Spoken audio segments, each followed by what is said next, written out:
Bonjour. Bonjour. Bienvenue dans notre émission. Merci. Pourquoi avez-vous accepté l'invitation de Tête à Tête?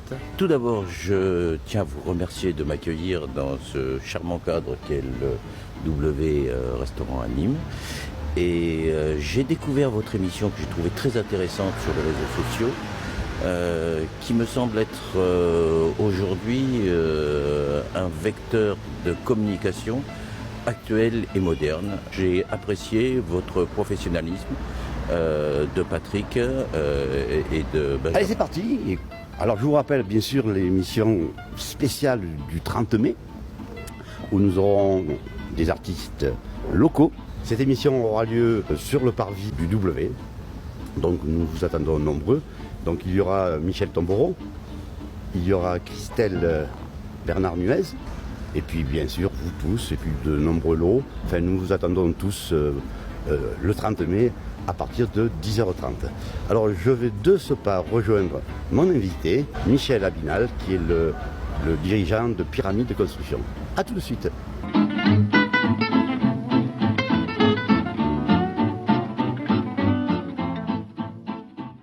Bonjour à toutes et bonjour à tous, merci de nous rejoindre une nouvelle fois dans l'émission Tête à Tête, une émission différente, et c'est vrai que vous êtes de plus en plus nombreux à nous suivre, merci encore une nouvelle fois. En effet, les émissions se suivent, mais ne se ressemblent pas, tout simplement.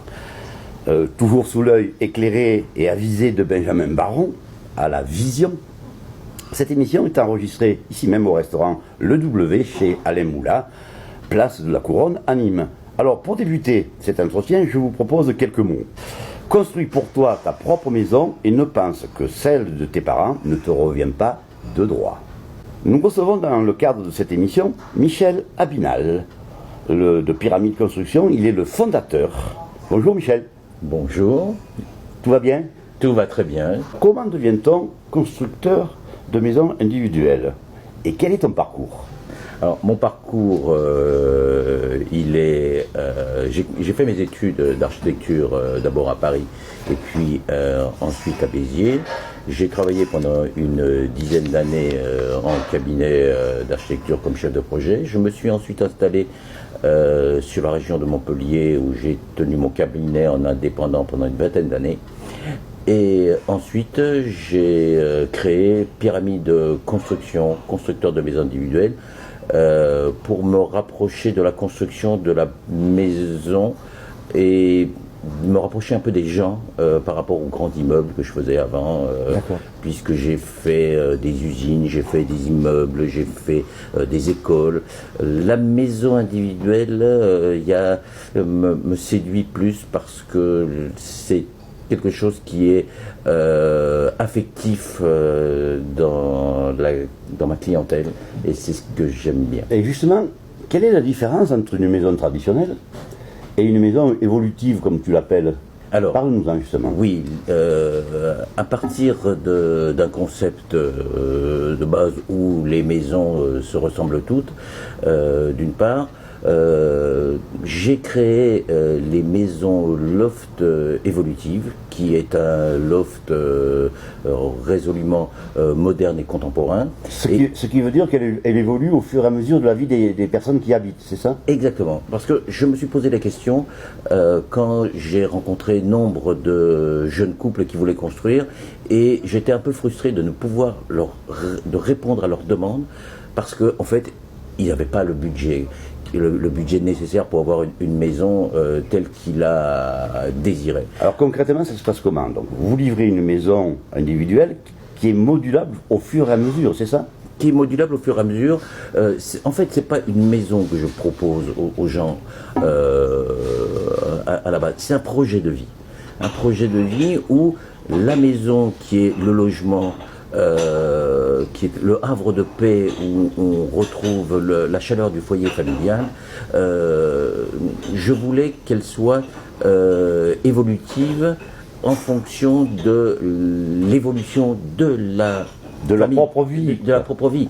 Alors, au départ, quand on est jeune, on a un jeune couple sans enfants peut construire une petite maison, le loft que j'ai créé, avec ce que j'appelle le loft pur, c'est-à-dire qu'en haut, il y a une mezzanine qui peut recevoir une chambre et puis un petit bureau. Ensuite, eh bien, ma foi, ils peuvent créer une chambre et laisser une chambre fermée et laisser l'espace bureau mezzanine ouvert. Quelques années après, bébé vient, on peut fermer la deuxième chambre où il aura son petit espace. Donc cette maison est construite par exemple au rez-de-chaussée avec toutes les commodités qu'il faut, et en haut cette mezzanine, et s'adapte au fur et à mesure d'un couple, par exemple, hein, avec un enfant, deux enfants. Tout à fait, tout à fait. Il faut que ça soit évolutif et que ça réponde aux besoins à l'instant T de la vie du couple. Pourquoi la maison loft Tout simplement, c'est une raison économique aussi à cela. C'est-à-dire Eh bien, je voulais qu'elle soit résolument peu chère. Peu cher parce que les jeunes ne peuvent pas acquérir de suite une maison telle qu'ils la conçoivent avec 3 chambres, un bureau. Au début, c'est presque trop grand. Ils n'en ont pas forcément besoin. En fait, je me suis posé la question en disant, on va dissocier les envies et les besoins. J'avais des jeunes couples qui avaient besoin de 3 chambres, qui avaient envie de 3 chambres, et je leur posais la question. Je dis, mais vous avez 28 ans, combien d'enfants vous avez? Ils disent, on n'en a pas. Donc, vous avez envie d'avoir des enfants, vous avez envie d'avoir leur chambre, mais vous n'avez pas besoin immédiatement. De chambre. Vous n'avez pas besoin de chambre des enfants, puisqu'ils ne sont pas... Mis à part pour accueillir une belle-mère, par exemple. Voilà, par exemple. Mais ça peut être aussi rentré dans le programme. Donc, au départ, c'était de faire la maison dont ils ont besoin, sans briser le rêve de la maison individuelle, et de pouvoir l'agrandir en fonction de l'évolution de la famille, de l'évolution de la capacité financière des jeunes. Donc cette forme de maison évolutive, elle ne s'adresse qu'aux jeunes? Alors, c'est le premier volet de la réflexion que j'ai eue. Mais je suis allé plus loin en me disant, mais elle peut s'adresser aussi à ce qu'on appelle aujourd'hui les jeunes retraités, qui ont fait leur vie, leur parcours, qui ont construit une grande maison, les enfants sont partis, ils se retrouvent avec une maison qui fait 150, 160 mètres carrés, ils n'en ont plus besoin. En plus, elle coûte cher à l'entretien. Et je me suis dit, mais si tu pouvais créer cette maison loft évolutive avec une chambre en bas et une ou 2 chambres en haut, parce qu'ils vont quand même recevoir leurs petits-enfants, leurs enfants ou quelques amis, de pouvoir faire cette petite maison à un tarif relativement concis, où on a les avantages à ce qu'elle est facile d'entretien, peu chère à chauffer, avec les taxes qui sont lourdes aujourd'hui, on les connaît tous, foncières et d'habitation, qui sont liées à la grandeur de la maison. Et je pense que c'était aussi une réponse à ces jeunes retraités pour pouvoir une petite maison dont ils ont besoin. Donc cette maison s'adresse à toute génération, c'est ça? À toute génération. En priorité aux jeunes qui étaient ma première réflexion, mais aussi aux jeunes retraités. Alors dis-moi, pourquoi venir s'implanter à Nîmes, ou dans le Gard, ou en particulier à Nîmes? Alors, en particulier à Nîmes, moi j'ai installé mes bureaux à Montpellier et j'ai eu mon cabinet pendant 20 ans sur Montpellier. Nîmes m'intéresse à plusieurs titres. Le premier, c'est que j'aime beaucoup cette ville et j'y ai créé et j'y ai beaucoup travaillé pour mon diplôme d'ailleurs. Et ensuite, je pense que c'est une ville qui est très intéressante parce qu'elle est en plein essor. C'est une belle ville. C'est une belle ville, c'est une belle région. Et aussi, par rapport à Montpellier, on a un foncier, donc le prix des terrains, qui est beaucoup moins cher. Hein, où aujourd'hui, les terrains sur Montpellier sont quasiment prohibitifs. Et moi, ce que je veux faire, je veux répondre aux jeunes pour qu'ils puissent avoir une vraie maison. Donc, quelles sont les principales difficultés qu'un constructeur rencontre? Alors, la principale difficulté, c'est le terrain. C'est le terrain. qui est aujourd'hui, à mon sens, trop cher. Donc la société Pyramide Construction a des commerciaux alors? Alors, on a un service commercial et puis je travaille avec des partenaires, les grands aménageurs fonciers de la région, avec qui je travaille en étroite collaboration pour essayer de monter des programmes et de leur proposer ma maison loft qui peut s'implanter sur des tout petits terrains et qui permet d'avoir une incidence foncière très maîtrisée. Parce que la surface à mètre carré de la maison loft, elle est de combien? Alors, la surface, elle démarre de 71 mètres carrés et elle peut aller à plus de 100 mètres carrés. Ah oui, évolutive. Évolutive, tout à fait. Donc la phase suivante consiste dans la recherche d'un financement également. Vous vous en occupez également? Oui, alors on prend en charge tout l'acte de construire auprès de nos clients, d'abord dans la recherche foncière, où on leur propose des terrains, et puis on a, avec nos partenaires, on a 2 à 3 000 terrains qui étaient... Dans le Gard? Dans le Gard, oui, dans le Gard. Ah oui. C'est quand même très, très intéressant. Donc ça s'étend bien sûr, ça s'étend bien sûr sur la Grande Couronne et ça s'étend jusqu'à Alès, Uzès, etc. On peut avoir. Donc on a beaucoup de terrains qu'on leur propose. Ensuite, on travaille le projet d'implantation de la maison loft sur le terrain et on travaille aussi avec des partenaires financiers pour obtenir les financements les banques, qui soient le plus intéressant possible en fonction des revenus du ménage. C'est le package où on les accompagne du début à la fin jusqu'à la remise des clés de la maison. D'accord. Donc, et puis il y a une garantie décennale comme Alors, effectivement, le contrat de construction de maison individuelle, puisque je suis constructeur et c'est le document que je fais signer d'engagement à mes clients, il est très encadré pour protéger l'acquéreur, avec notamment toutes les garanties, garantie de remboursement d'acompte s'il n'a pas son prêt, si bien que il n'engage aucun frais. Sinon, ils lui sont totalement remboursés s'il n'a pas son prêt. Ensuite, on a les garanties de livraison. Quoi qu'il arrive à la société, la maison sera livrée à prix et délai convenu. C'est obligatoire. Oui, c'est dans la loi, ça. C'est dans la loi. La garantie de bon achèvement, c'est-à-dire que pendant 1 an, je suis le client, il arrive quoi que ce soit dans la maison, il y a une clim qui tombe en panne, un volet roulant qui se coince. C'est la garantie de bon achèvement où mes équipes interviennent pour faire ce qu'on appelle du service après-vente. Et il y a bien sûr la garantie décennale et dommage ouvrage qui est adossée à ce contrat où on garantit la maison pendant 10 ans. Alors quelle est la durée moyenne d'une construction d'une telle maison évolutive? La durée moyenne, elle est entre 7 et 8 mois. Ah d'accord, presque comme une grossesse quoi. Enfin, on arrive. Presque comme une grossesse, exactement. Mais écoute, moi je te félicite parce que c'est une bonne idée que tu as eue évolutive. Ça veut bien dire ce que ça veut dire. Elle évolue au fur et à mesure de la vie des personnes qui sont à l'intérieur. Et ça, je voulais insister là-dessus, parce que c'est important de pouvoir le préciser. Exactement. En fait, dans cette conception, ce n'est pas que de la construction, comme je le disais en début d'émission, c'est un projet de vie. Comment je conçois la vie et d'un jeune couple et comment elle va évoluer, et je vais l'accompagner tout le temps dans cette évolution, ou tout au moins lui donner les outils pour qu'il puisse évoluer dans son cadre dans son cadre de vie. Et ce qui me passionne aussi, c'est le volet social de cette construction. Ce n'est pas que du bâtiment, c'est une façon de vivre et comment on peut vivre. Tu es l'abbé Pierre de la construction.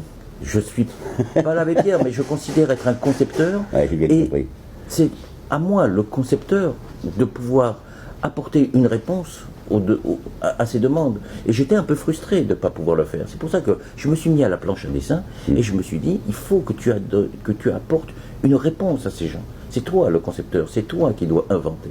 Tu es l'architecte, tu es un architecte. Et oui, voilà, exactement. Et donc, tout. Alors, justement, j'avais une question importante également sur l'environnement.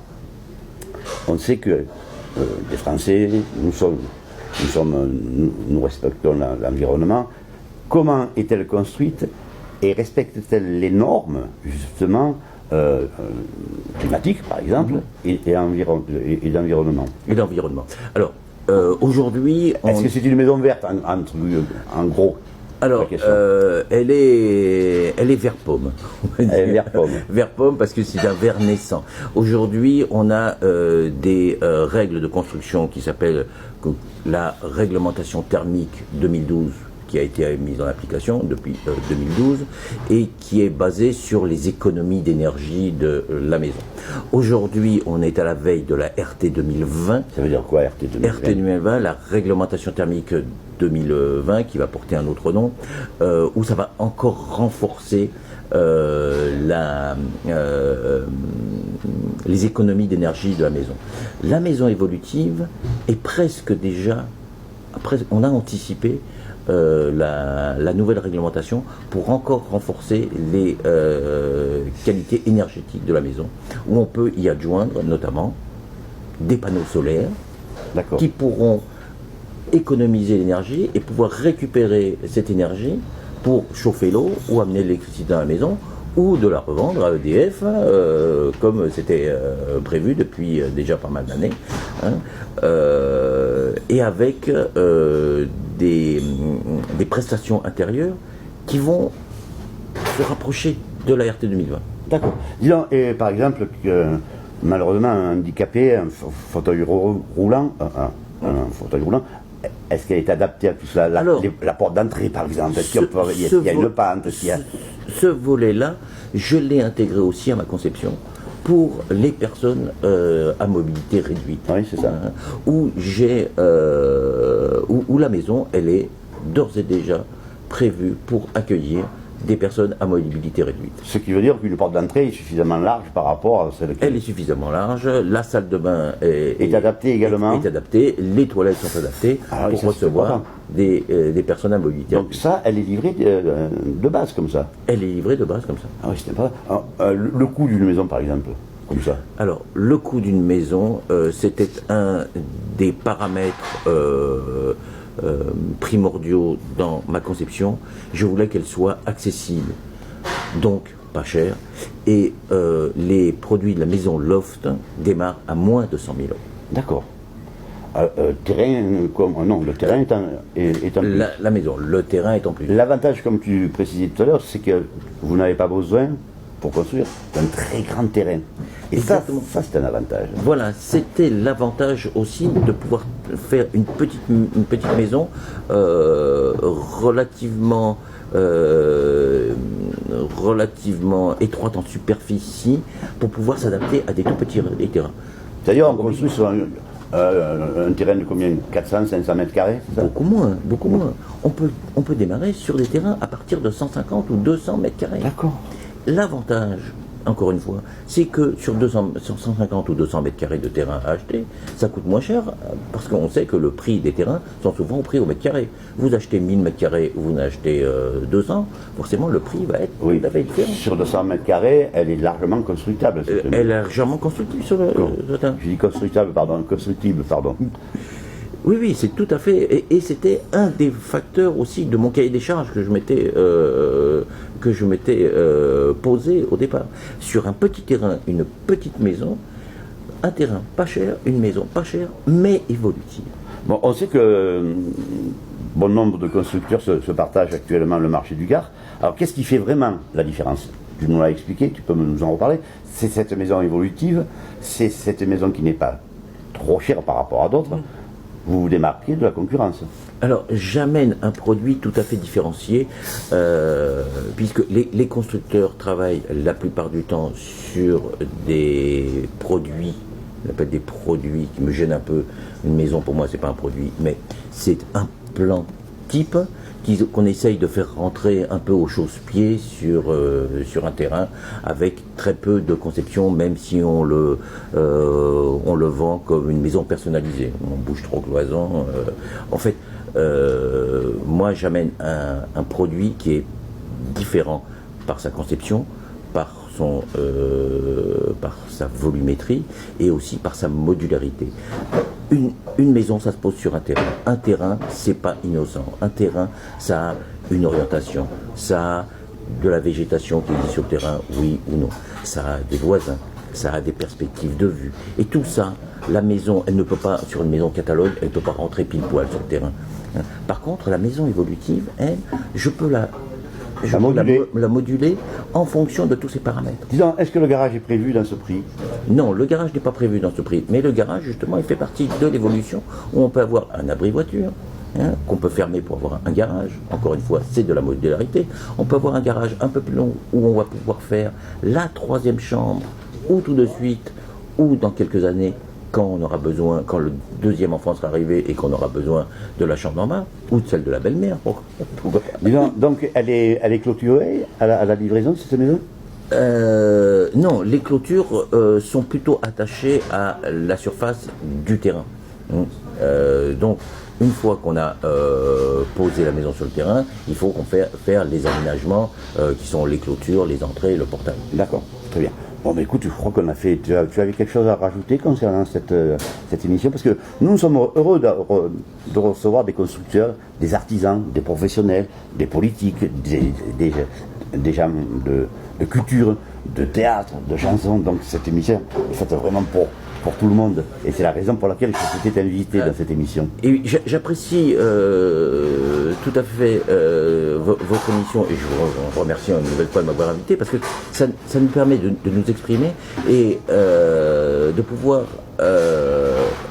communiquer sur, en ce qui me concerne, ce nouveau produit qui me tient vraiment à cœur. Et encore, j'ai parlé de produit, mais c'est pas un produit. Ça te gêne quand tu dis produit, oui, hein? Oui, parce que je ne suis pas commercial, hein. Moi je suis créateur. Ce projet alors? Oui, on va parler de vie.